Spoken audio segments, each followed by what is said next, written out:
let's go.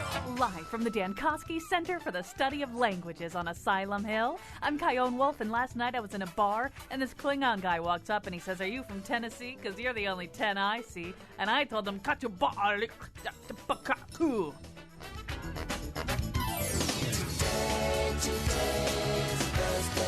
first of my life.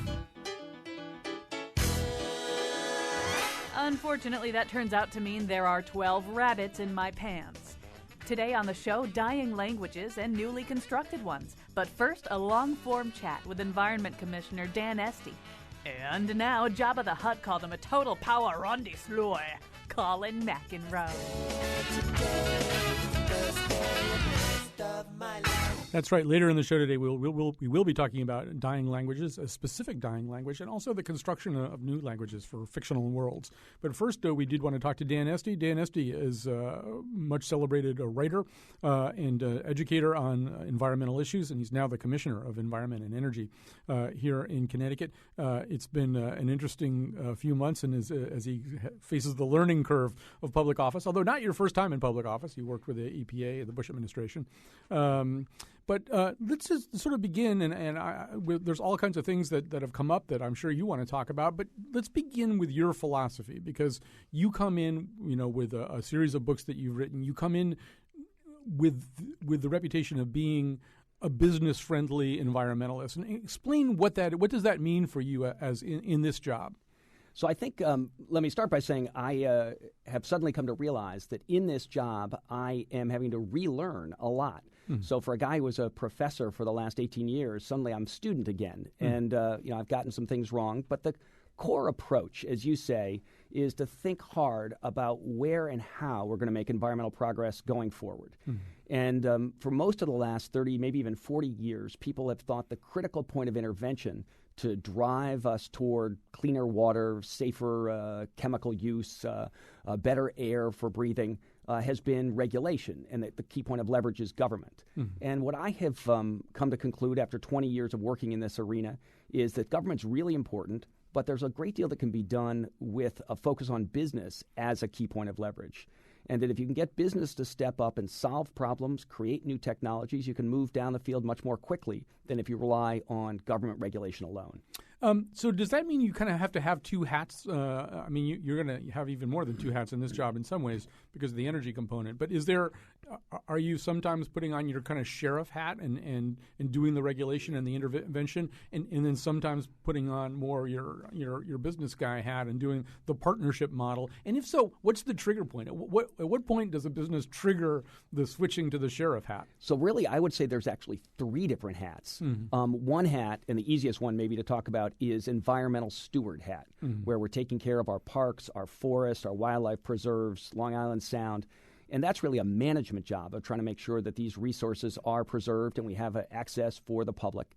But you're right. Hat number two is regulator. And when in our department we've got laws to enforce, I have to step up and with the staff make sure we've got a sound scientific basis for what we're doing and a proper legal framework and go after people who are not meeting the standards that have been set. And that's part of the job every week. And it does require me to be tough on companies. And I am happy to do that. That's what the requirements are. And frankly, the key to the alternative approach that I want, which is really to engage business in the creative process of finding new ways to move us forward, being innovative. The only way you get the running room for that process is to ensure that everyone else is obeying the law.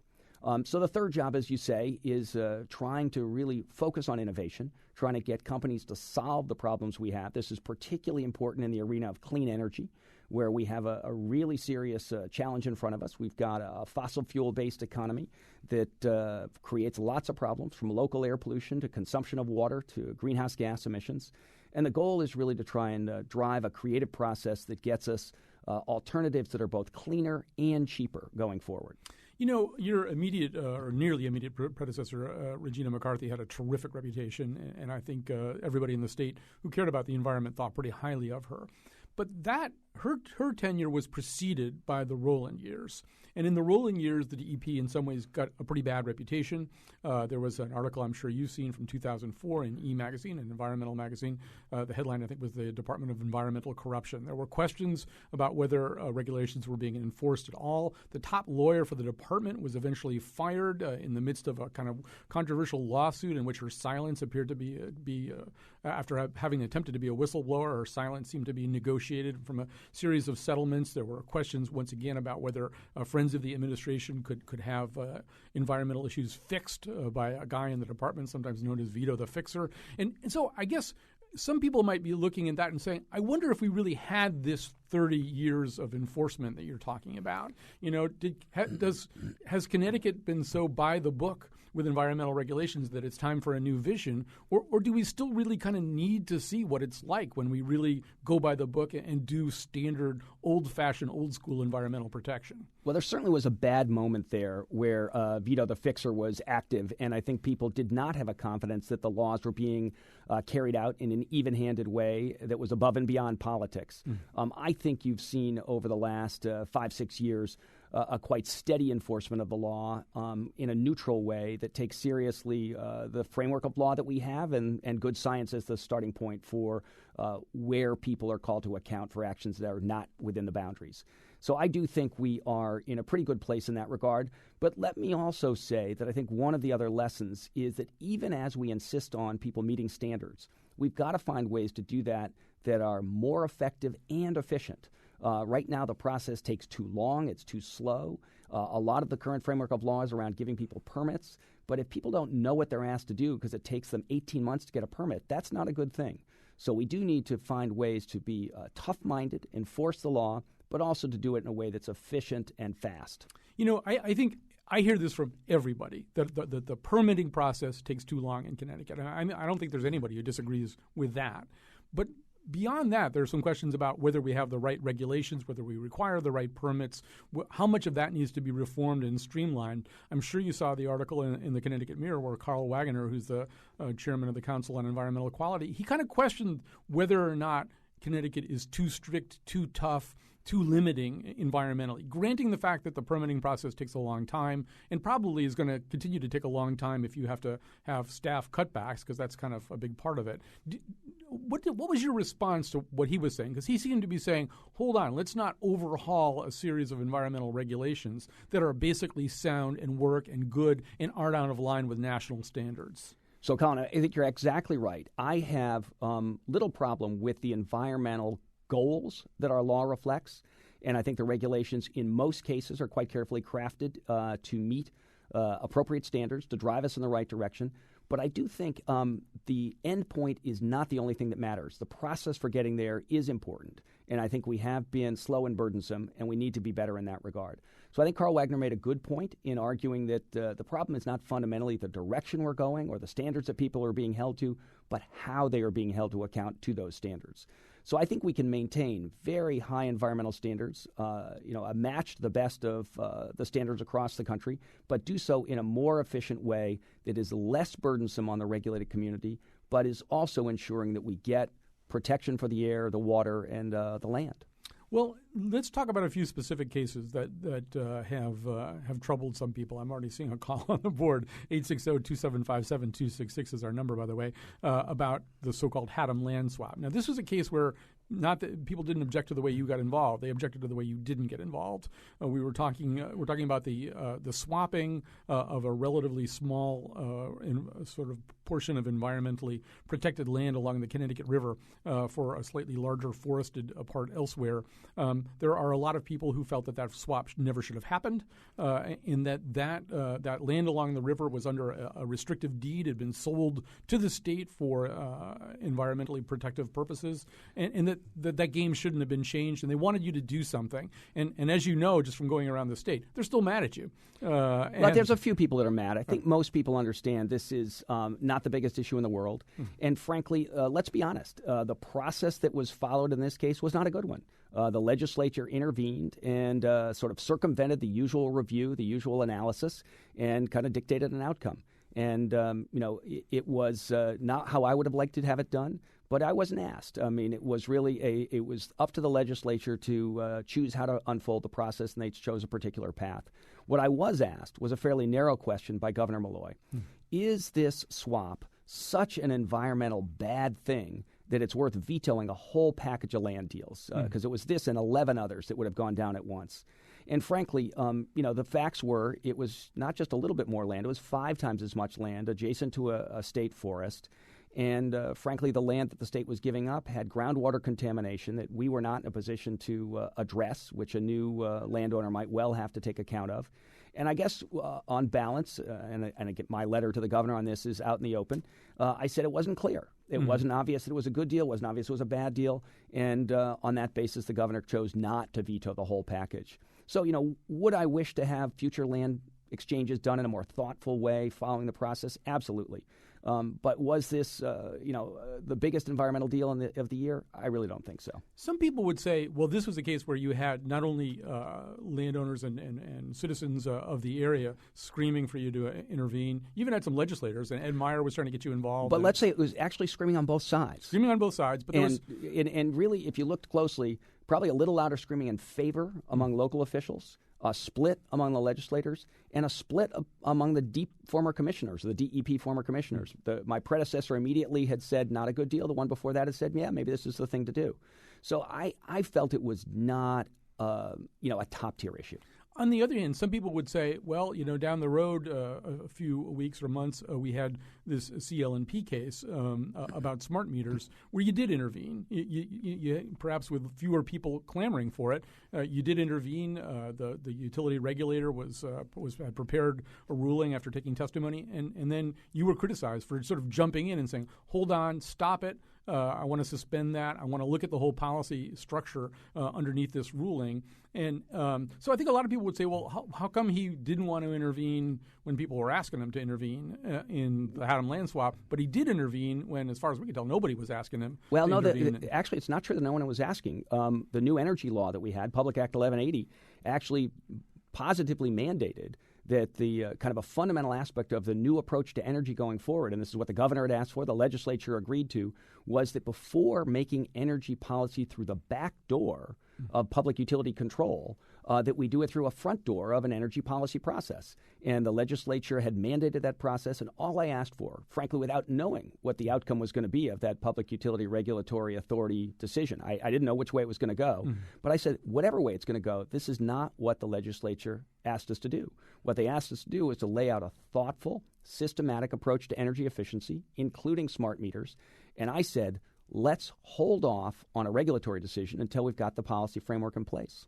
Although I think it kicked another tripwire too, which is we're in a new era where the formerly freestanding DPUC is now the PURA. It's under your control, sort of, but there's also this desire that it be somehow or other independent. So I think some people were looking at that and going, "Well, hold on, is SD going to be jumping in?" No, you are absolutely right, and frankly, we stumbled on that, and we are really trying to feel our way forward, get clear on how this structure works, with the commitment that we have made through this legislation to get a policy framework in place first and build on top of it a regulatory decision process.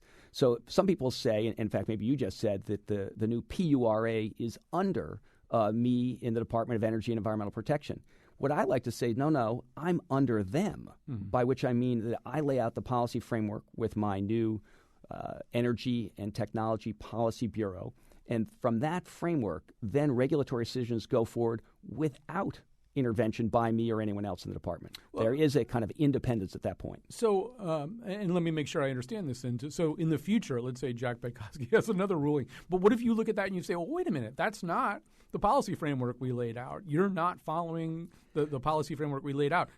Are you then on the phone to him? Are you then writing letters? How does that work? Well, first of all, the rest of the department outside of the PURA has the right, like any other petitioner, to offer comment in the course of a rate case or a rate review. So we certainly offer up our thinking as to what we believe the policy would call for in a particular case.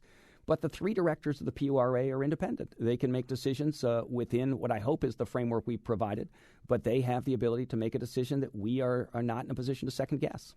Let me ask you about another case that you've gotten involved with, and that's in Milford, where there's a site that seems to have been contaminated by the makers of Bic pens.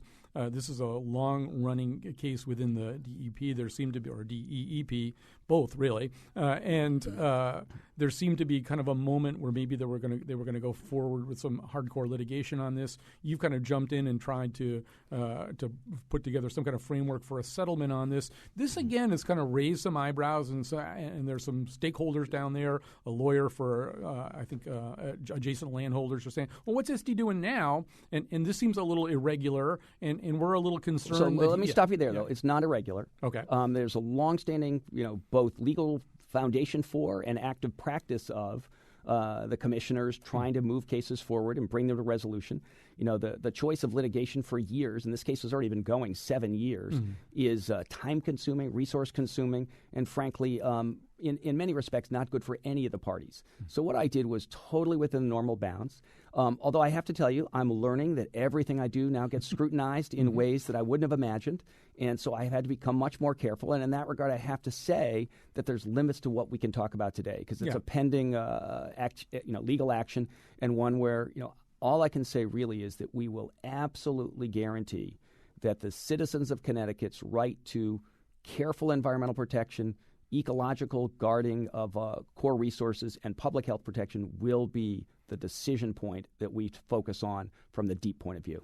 Although, once again, I know there's things you can't comment on, but generally speaking, sometimes people look at what you just said and they say, well, when a case has been going on for 7 or 8 years, is it going on for 7 or 8 years because the party that you're trying to deal with has been dragging its feet and filing motions and not producing evidence when asked for and being uncooperative? Is that a way that you win? You can, if you stall long enough, you'll get deep to the table for some kind of negotiation instead of a prosecution. No, in fact, what I would argue is we would only move this to a resolution on the basis that guarantees the citizens of Connecticut an outcome that is protective of public health.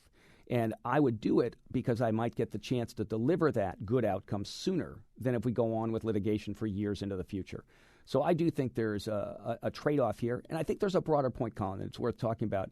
And that is that I think in environmental protection in recent years, we have not understood that speed matters. To get a good answer now is better than to get a perfect answer 8 years from now, in the meantime having exposed people to a harm. So I am very eager to move things forward in a way that is protective and frankly takes account of the fact that efficiency and speed are virtues. And we do need to take that on board in how we deliver environmental protection. And frankly, it's something that the business community is asking for as well. And we're in a competitive world. We've got to ensure that how we carry out our environmental protection efforts is not perceived as slow and burdensome or not well-founded in the law and science. You said, I think, at the beginning of the conversation that the environmental protection and regulation part of it is still something that has to be thought about and dealt with, I think you said, every week at DEP. And for people who are a little jumpy about DNSD right now, and they look at Haddam and they look at Milford and they look at CLNP, and they add up in their heads whatever they're going to add up in their heads, whether it seems logical or fair to you or not. Are there some things that you can point to allay their concern and say, okay, here's some instances where I, DNSD, am putting on my sheriff hat, nobody's crossing the line, and if they do, they're going to get whacked down, or maybe they already have gotten whacked down. Is there stuff that people don't know about that shows that side of you? Yeah, there's lots of stuff going on behind the scenes, but as you know, when you're the sheriff, you don't pull the trigger out in front of the crowd. You got to do it carefully and in a way that makes sense from the public point of view. So it's hard to talk about a lot of the cases where we are cracking down hard on people because they are going on behind the scenes according to appropriate legal process. The other thing, Colin, I want to be honest about is I've made mistakes. I have not communicated in a way that really, I think, tells the story in a full or rounded way. And I do take seriously all the aspects of the job we've talked about, and I think I haven't been articulate in how to make the public understand that in every case. So I know I've got a lot to learn here, and I think I'm making some progress, but still have more to learn. one thing that you did try to be articulate about going in was the ethical standard that you were going to hold yourself to, which was really, in a lot of ways, a higher standard, a higher setting of the bar than we typically see for Connecticut public officials. Paradoxically, over the last few months, you find yourself asking a lot of questions and becoming the absolute favorite subject of John Linder, the investigative reporter for The Current, about various kinds of conflicts of interest and how they affect you, and speaking fees you've received, and prior business associations you've had with people that you may or may not be making regulatory decisions about, and campaign contributions to your wife's congressional campaign. And I don't know if there's an overarching way. I'm sure you don't want to go point by point through all this stuff, but is there an overarching way we can talk about this? I mean, what have you learned from all that, and what do you think is being said unfairly about all that? Well, let's start with what's fair. Right. I think it's fair for people to ask, who is this guy? Where's he come from? What's he done? Who's he worked for in the past? And I've tried to now lay that all out.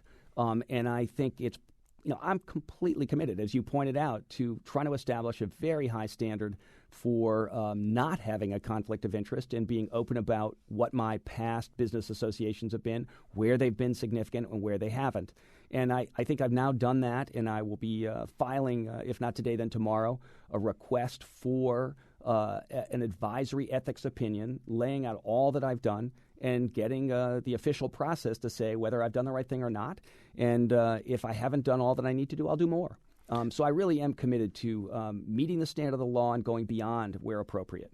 I know that you thought, because you called me up and told me that a column I wrote about all this stuff early on was unfair. But I think there are some people who might look at all of your prior associations, and you really have been a leader in this idea of partnership between the environmental movement and business. And you've written these books, including this Green to Gold book, which has attracted a lot of admiration from the business community. And you've been a consultant to these various businesses, including ones active in the state. And you said you'd recuse yourself from all that. There's some people who might look at all that, and you've been a well-paid speaker over the last 5 years. And some people would say, there's just no way he can do it. He's got so many associations with all these businesses that are going to be players in this market of regulation, protection, and going forward with environmental goals. How can he possibly?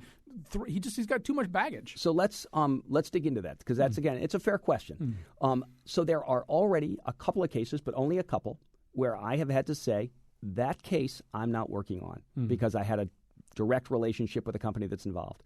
So it's delegated, not to some far-flung person, but to a very talented deputy commissioner who's in a position to make the hard choices and carry out the sheriff role if it's that kind of a situation, which in several cases it is. So I am very confident that where I've recused myself, we have absolutely top-tier decision makers that step in to make the choices. So it's not as though if I step out because I'm recused, that suddenly the company gets to run wild. Not at all. They're simply held to account in front of a different decision maker, but again, very talented people. And I think beyond that, what I would argue is that the sheriff role, as you've identified, is only one of my three roles. And I would argue that the real opportunity for Connecticut stands in engaging the business community and positioning a set of incentives that help them guide their own activities towards better environmental performance and, frankly, drives a process of innovation, which Connecticut has historically been very good at. We've been leaders on things like fuel cells and a number of other aspects of clean energy. And that's where I think the governor really wants us to go, and that's where I'm committed to go, is to creating a policy framework, particularly a framework of economic incentives. And we've set up a green bank, and we've set up a whole set of new zero-emissions renewable energy credits, which is very path-breaking, that I think is going to drive lots of finance, lots of capital into solving particularly the clean energy problem, the need for more energy efficiency at every level, including state buildings. You probably know we've just launched an initiative in that regard. Some of our state buildings are among the least well constructed, very poor from a conservation point of view. But then I want to go beyond that to homes, not just houses, but apartments, condos, senior living centers, and of course to commercial and industrial enterprises as well. And all of that helps bring down the price that people pay, lowers the energy burden all of us face, and from the business point of view will make us more competitive. And likewise, we want to drive capital into renewable power. We're in the midst in this society of a transition. I don't know whether it's 10 or 20 years or 30 or 40 years, but to a beyond the fossil fuel era. And I want Connecticut to play a leadership role in that.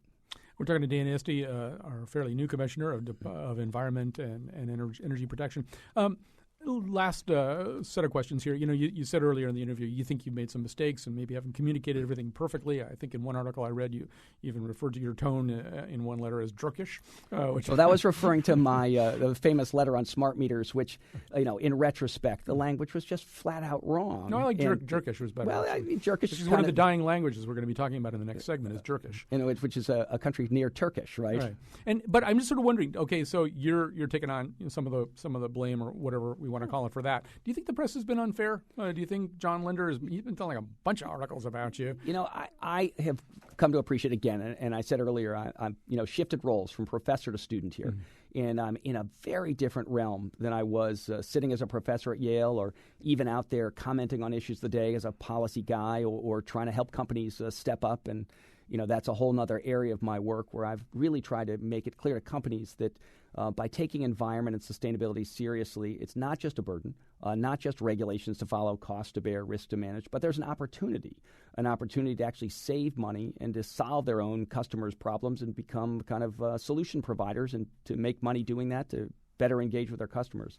So I think I get that I'm in a different realm now, and I've got to learn how to play in that domain and understand that the scrutiny that is there is much greater than I'm used to. And so I'm learning, and you're helping me learn, Colin. You've written some stuff that I'm sure you found me very helpful. I'm taking on board.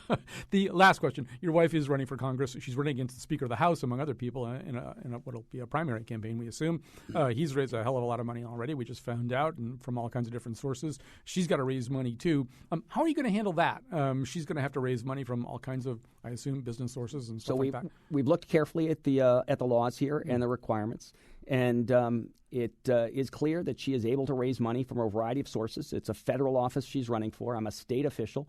But in order to ensure that the appearances as well as the legal requirements are met, I have indicated that I will not raise any money from anyone with business interests in the state of Connecticut that I might regulate.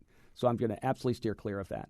And she's out there doing this on her own. Of course, she has an extraordinary background. She's been a state representative, worked for years at the local level, and I think has a very solid foundation of relationships on her own. So she doesn't need me. I'll call some friends and family outside the state and try to help her. She's a great person. I think she would be a great representative. All right, Dan Esty, it's been great visiting with you. I hope you come back in a few months. We'll do a checkup, see how we're both doing. I'd welcome a chance. All right, thanks for joining us. When we come back, we're going to be talking about dying languages, and a little bit later even about languages being created to fill universes that don't really exist. All things ain't what they used to be now. Where did all the blue skies go? Poison is the wind that blows from the north and south and east. Koi kelles puklod, koi pupek pu, yakbo mafo jesumi, se machume u, masu malong, and macho ju, nebe march of war. That would be not a dying language, but I don't know what you call it. Maybe it is a dying language. That's actually Klingon, I believe. It's a Klingon war song. We are going to talk much more seriously, though, right now about a real language in danger of extinction. A little bit later, we will talk to the man who invented a language for the movie Avatar. Will be joining us in a little while. Right now, we're going to talk to Jonathan Bobolek. He is a professor of linguistics at the University of Connecticut. He has become concerned and invested in a language called Edelman, of which I think there are 15 or 20 speakers left in the world. Tell us a little bit about Edelman, where it's spoken and if it's spoken, and what's happening to it. Well, it is still spoken. It's spoken by, as you said, 15 or 20 speakers on the Kamchatka Peninsula in the Russian Far East. So that's if I learned first about it from Risk. If you've ever played Risk, that's where you get from Alaska to Asia, or vice versa. Mm-hmm. So it's at the crossroads of continents. A lot of interesting history up there. It's an indigenous population. The peninsula was once the size of California, maybe 20,000 speakers at one point, but down to 20 or 15 now. And explain the process now that you're undergoing. You actually have a lot of audio samples now of this language, right? Right. So we have a number of samples. I'm part of a group that's been working since 1993 with the language. And we're preparing at the moment an multimedia documentation, so an audio-video dictionary. It'll be an online dictionary where you can click on audio clips or video clips of pieces of the language.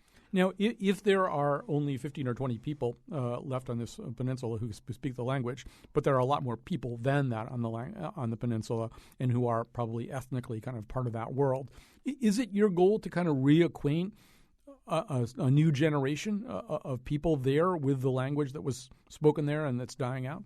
Well, that's one of our goals. There are a number of maybe 3,000 people with ethnic Edelman ancestry, some of whom are interested in language revitalization, in learning the language again, or at least preserving it for their ancestors, keeping it in some role, say in ceremonial roles, for festivals and things like that. I'm also interested in the scientific aspect of this, documenting it for linguistics, for also for anthropology and prehistory. Because one of the questions I guess you would have about linguistics, about language, would be how many common threads are there that run through language in terms of structure and underlying sort of basic principles. And so a language like this one, it's a fairly isolated one that doesn't share ancestry with maybe even a lot of other languages spoken nearby, would be interesting that way too. Right, that's exactly right. So there's a hypothesis out there that there's a universal grammar, that there's a universal template or structure, universal building blocks for all languages. And it's a hypothesis. There's a lot of evidence for it. But there's some 7,000 languages spoken in the world today, and we haven't documented the vast majority of them. So testing that hypothesis, understanding the limits on variation, and this burning question about whether or not languages do share a common core, depends on careful documentation and careful study of these languages from really all over the globe. How many of those 7,000 languages are on life support? Well, the best estimate is that 50% of them are likely to die out within the next 100 years. Some people estimate as many as 90%. So the vast majority of the world's languages are endangered. Why is that? Why do languages die? It's basically colonialism. Guns, germs, and steel is a good answer if you know the Jared Diamond book. So we see it in North America with the indigenous languages. They actually, in connection to Dan Esty being on here, control of resources is a large part of it.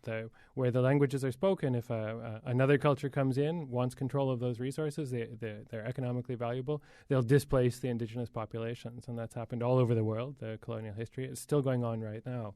The BBC recently had footage of some of the last uncontacted tribes in Brazil and Peru, which are seriously threatened, again, exactly for resources, mahogany, cattle farming, this kind of stuff. Let's actually hear, we got a little clip of Edelman, so let's hear a little bit. I believe this is a person in her 80s saying something in Edelman.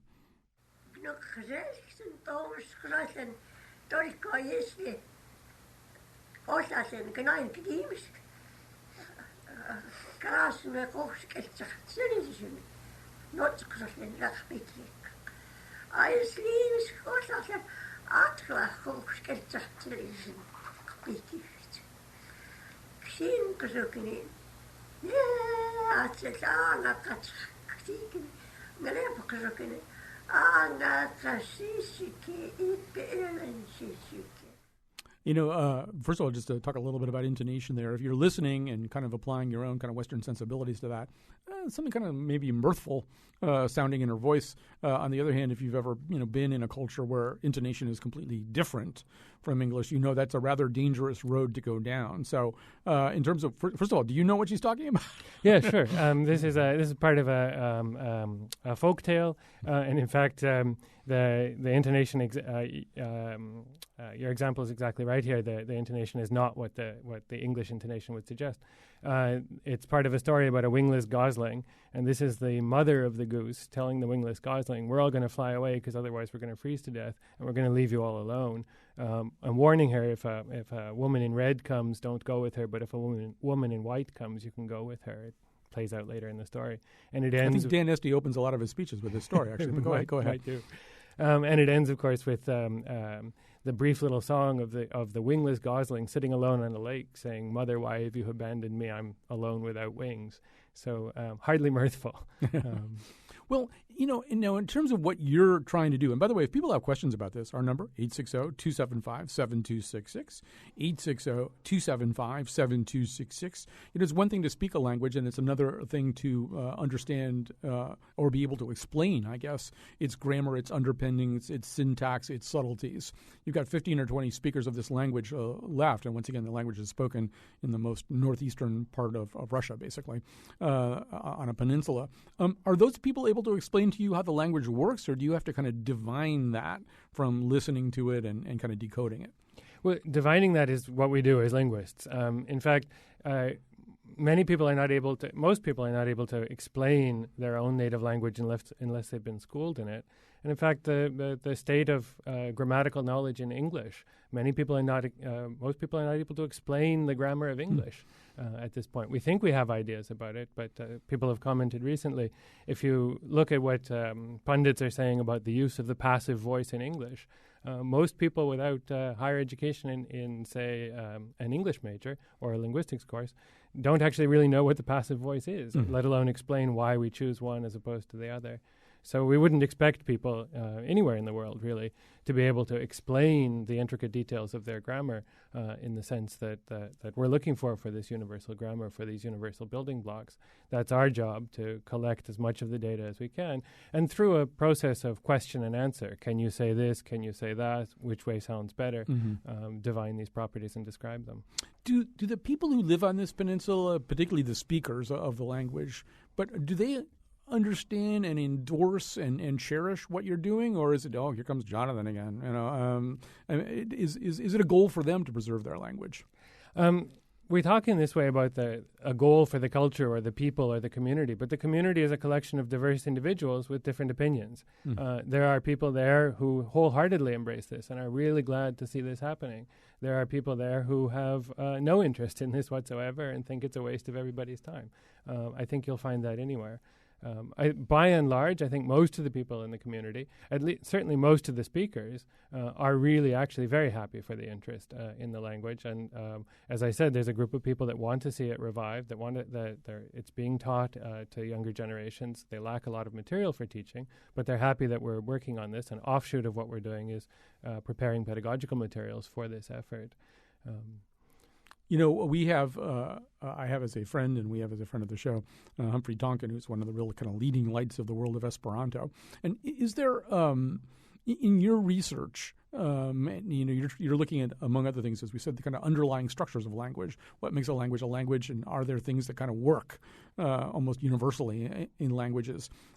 Is there an application from that to this occasionally discussed dream of having languages or a language that everybody could understand and everybody could speak?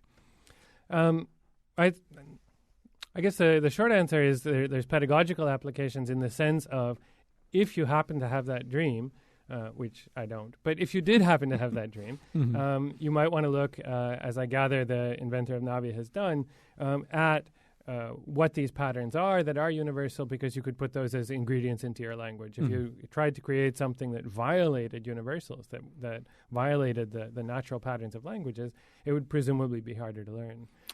From a scientific perspective, it's actually very interesting, and people are doing studies of this sort with artificial grammars, where they do this intentionally. They build in things that we hypothesize should be impossible and try to see if those are indeed harder to learn, and they do seem to be harder to learn.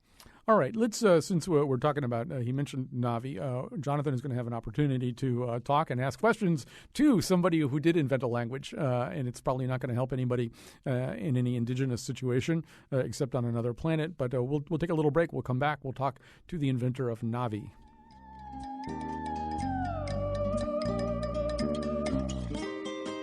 Attentu la nocton de la eclipso incubo levigis der non gereseo.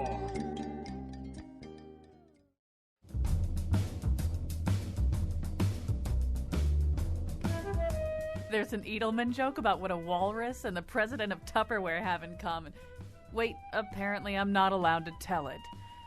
Today's show was produced by Patrick Scahill and me, with help from Alyssa Baylor and Andrew Kufta. The part of Bill Curry was played by Sigourney Weaver. On tomorrow's show, New Yorker cartoonist Roz Chast.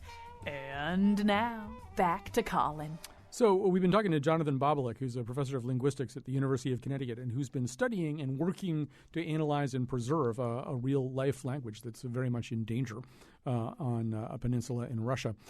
Now joining us is somebody who actually created a language where none existed. And I don't know how much hope it brings to the world, but maybe some. Paul Frommer is Professor Emeritus of Clinical Management Communication at USC Marshall School of Business, and he was brought in to make sure that there was a language for the planet that's depicted in Avatar. First of all, welcome to the show. Thank you, Colin. Nice to be here. And explain what were you tasked with doing, as they say? What did they ask you to do?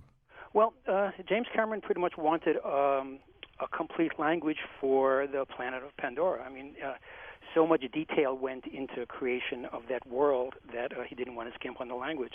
And of course, since Klingon came into the world, you can't just have Gugu Wawa as an alien language. It has to be something with structure, which actually holds up to scrutiny. So that's what I had to do. And maybe even preceding Klingon, I know that Tolkien was rather meticulous about making sure that Elvish at least worked to a certain degree, or was translatable at least by him. And so we're going to hear a little bit of Na'vi right now. So this is a little clip from the movie. Tautute serau te folkerutratis kiva peyate fetsenyerin matsute terongloa ateyoitan oengengaklik e ohe alaski omatekayaru kite sevi fesueretti ngal pelun molunge fetsenge o el pots pimeyang saok zau aungiata ewa polt eoe sanzeneke onilteranyu kezivo fetseng fahewa ke wong. And I think that needs no translation. That's actually not from the movie. That's like somebody, I think, who's learned to speak Na'vi. That's kind of a compilation of different lines from the movie, right? So, I want to ask both you and Jonathan this question. First of all, I'll start with you, though, Paul. I'm hearing sounds there that an English speaker would not necessarily easily emit. So was one of your goals there to kind of create some sounds that sounded different and sounded interplanetary? Well, sure. I mean, there's no reason to think that a language, especially a language on another planet, would sound like English. So really the first step is to determine the sound system of the language, what linguists refer to as the phonetics and phonology of the language, what sounds go into the language, what sounds are not found in the language, how sounds come together, what sort of combinations of sounds exist, how sounds can change into other sounds depending upon position in the word and things like that. So Na'vi has some interesting sounds. I think that the sounds that people have focused on most are what we call ejectives, which sound kind of like and oo and ah. They're sort of popping sounds which are produced with a different airstream mechanism. Air doesn't come from the lungs but from the glottis. But these sounds are found in various human languages. Among the Mietelman, I might add, there were ejectives in the clip we heard from Mietelman as well. Yeah, I was wondering about that too. Yeah. And so, Jonathan, maybe you could just say in terms of Edelman, there are, once again, are noises I heard there that I wouldn't easily pronounce, although some of them almost sounded like a Scottish burr or something. But so among the Edelman, the people who speak that language, they use different parts of, I guess, their mouth and air system to make sounds. Well, it's essentially the same parts. There's a limited set of articulators that we have. There's the tongue, there's the glottis, there's the velum. We all have the same mouth. This is one of the interesting things I talked about in terms of the universals of language, that at least among human languages, I can't speak to other planets, the range of sounds is constrained. Not everything you can do with your mouth is actually a sound that's used in some human language. And there are what we call implicational universals. So if a certain sound occurs in your language, then certain other sounds will also occur in your language. So if a language has ejective stops, etc., it will also have plain voiceless stops, the normal t, p, k of English. But it may or may not have b, d, g, these kinds of sounds, the voiced sounds. You study languages. You got a guy here who spent 4 years inventing a language. Jonathan, I'm guessing you might have a question or two for Paul Frommer about inventing Na'vi. And so as a linguist, what do you want to know from him? Well, I wonder, since you brought up ejectives and this you mentioned that languages on other planets may not share the same structures as English. There's no reason to assume that. But to what degree you wanted to test any of these ideas or build in things that are not just non-English, but not attested anywhere in the languages of the world. That, again, ulterior motive here might be these learning experiments to see whether or not those portions of the language would be learnable. Right. really interesting question. I didn't deliberately build anything into the language that I thought would violate principles of universal grammar. And that was intentional because part of the working hypothesis was that human beings can learn this language and in fact, of the 7 characters in Avatar who speak the language to any extent, 3 of them are humans who have learned the language. So I wanted to make it something learnable. Now, a few months ago, I would have said that Na'vi completely follows the principles of universal grammar, but I recently heard a paper by a linguist at UCLA who was talking about the orders of elements in noun phrases, and Na'vi may violate that. So, I mean, the jury is out as to whether or not Na'vi is a learnable language that a kid could pick up from scratch. Although one thing that has happened, I don't know whether this was anticipated or not, although you should have been able to anticipate this, is that a lot of fans and people working online and stuff like that are trying to learn the language, have tried to learn the language. And could you just talk a little bit about what you've seen happen in that realm? Yeah, that really is for me the most remarkable thing. In other words, what's happened to Na'vi post-Avatar.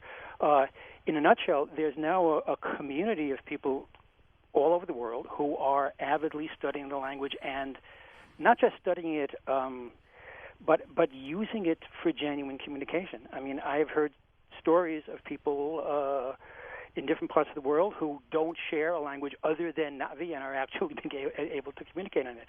There's a website, learnnavi.org, which was started by the fans right around the time that Avatar was released. I checked this morning; it has over 500,000 posts to its forum.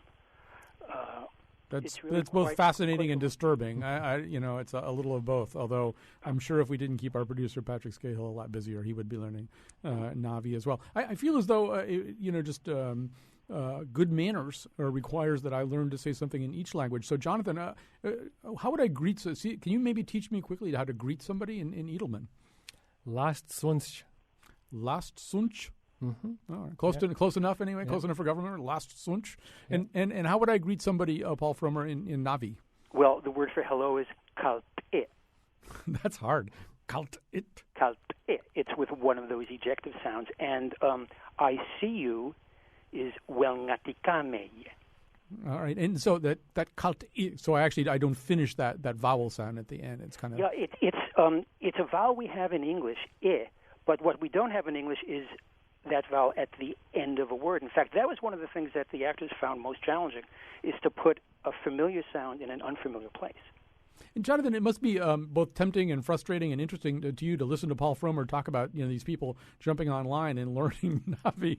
And I mean, it must be comparatively really, really hard to get or even imagine getting, I don't know, 200 or 300 young people to learn a comparable amount of Edelman.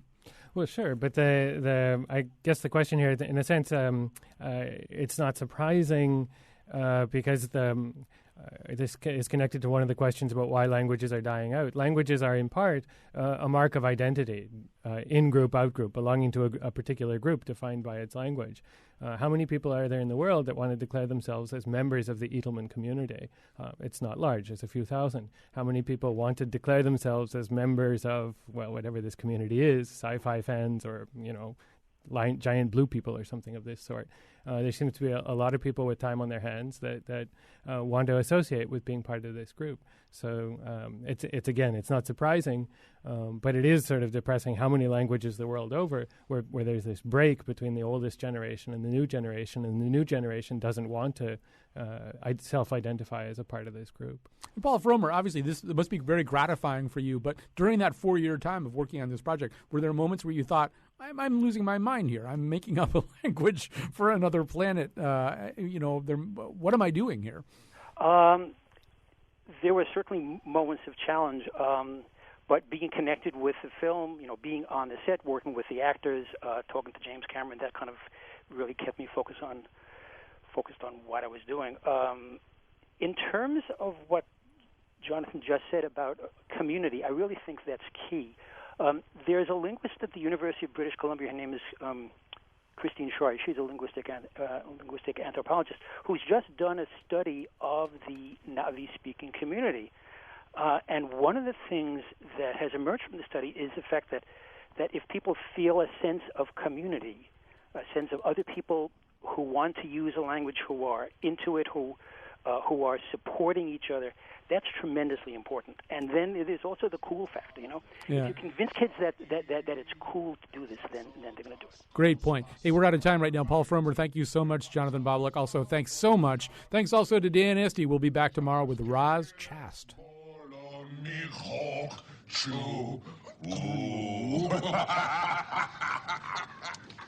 I'm Kion Wolflut Agnes Matuse Tuakse. Oh no, that wasn't a made-up language. I just had a blueberry earlier, and I've been trying to get the taste out of my mouth.